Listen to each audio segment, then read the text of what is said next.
Hi YouTube.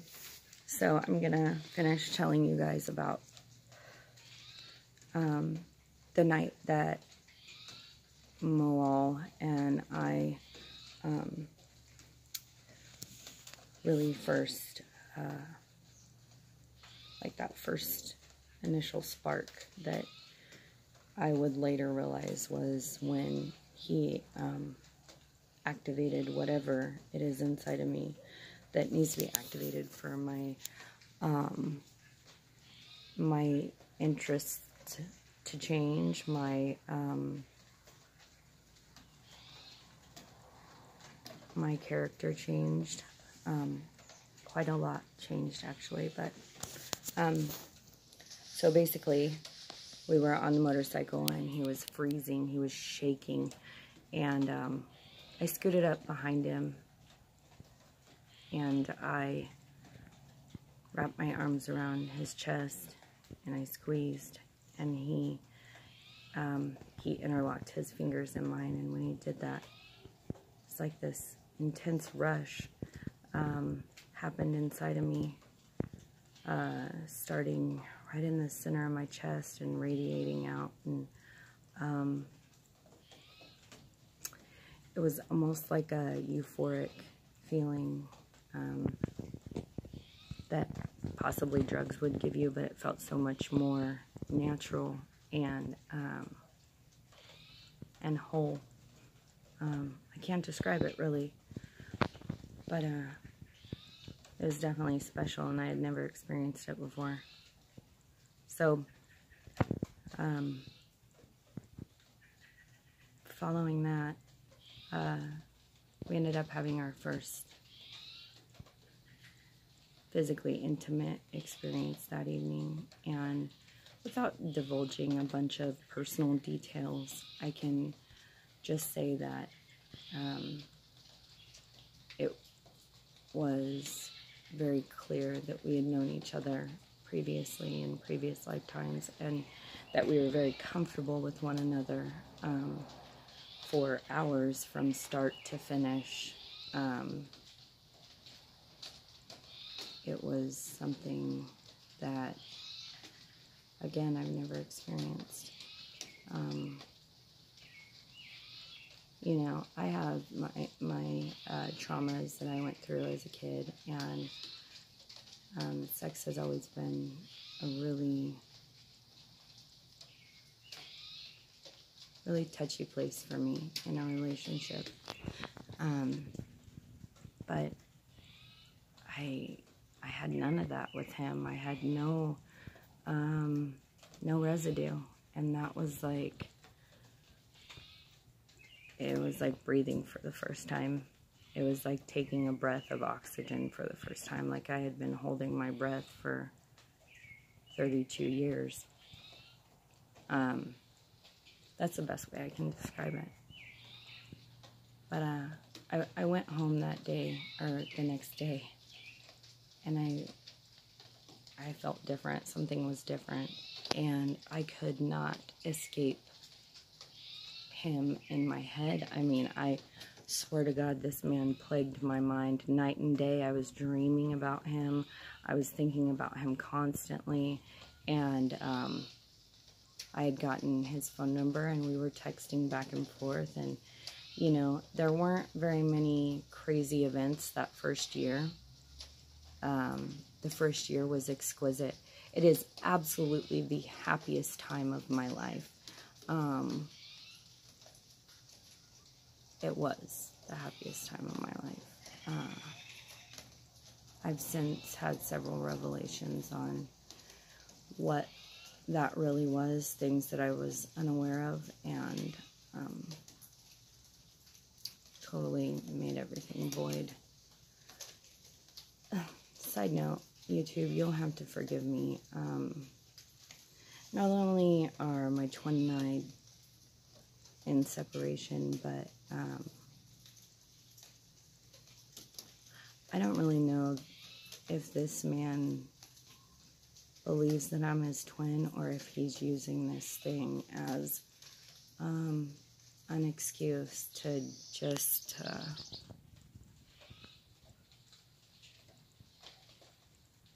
Anyway, so, after about a year, he was staying at my house every night, and I considered it home to both of us. He made sure to keep things a certain way, like he never left clothes there. He never put anything in drawers or anything like that, but he gave me his bed the day I moved in, and like his own bed, and decided to go without a bed at the place he was staying, and bring his bed to my house. So in my mind, we were living together. So he doesn't come home one night, and it's getting really late, and usually he's home by 10, 11 o'clock at the very latest. And at 1 o'clock in the morning, after calling a few times and texting a few times, he finally answered, and he said, "What?" And again, to spare you guys some sordid details, I'll just say that he spoke to me in ways that he had never done before, and said probably one of the cruelest things that has ever been said to me. And I got off the phone with this utter and complete helplessness, like,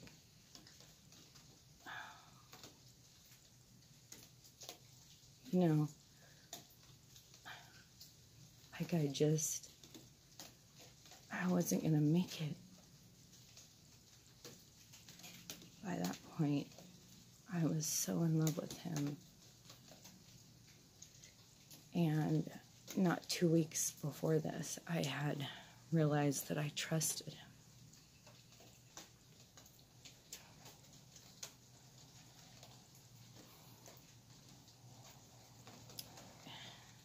And I really hadn't trusted anyone. Jeez, I told you guys, sensitive Sally. Anyway, so, I had never trusted anybody. Things have happened in my life that, and I'm not a victim at all, I'm just saying, like, those are the results of what occurred in my life. But I trusted him. He went back to the mother of his 2 youngest kids and blocked me off of everything.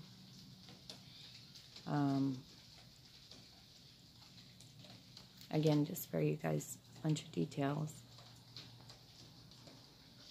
A lot happened over the next year. He reopened the lines of communication. We started seeing each other occasionally. It became more frequent. I was gonna have to move because of a situation with my housing. And he offered to help me. And so I moved into his house. It wasn't long after I moved in that he began working out of town all the time. I would accuse him of things because I just felt it in my gut.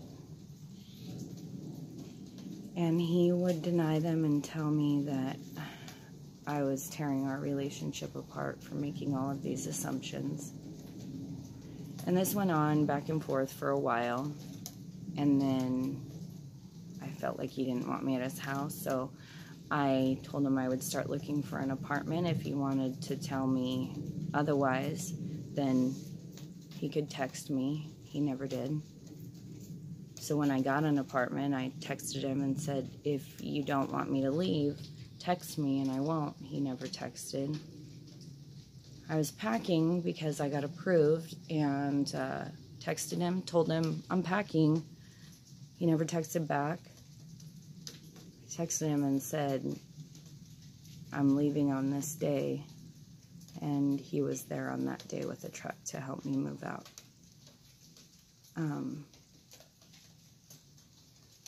Once at my new place, he began staying with me from the pretty much first night I was here to up until very recently.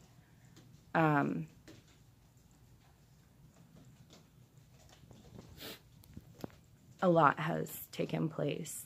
A big thing on my end was that during one of his running phases, he ghosted me for a total of like 5 days. And I was pretty convinced at this point, because he had ghosted me dozens of times.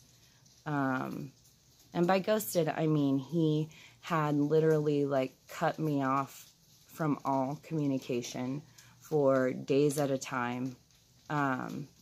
My fault in all of this is that I isolated and I made him my social life, and I didn't have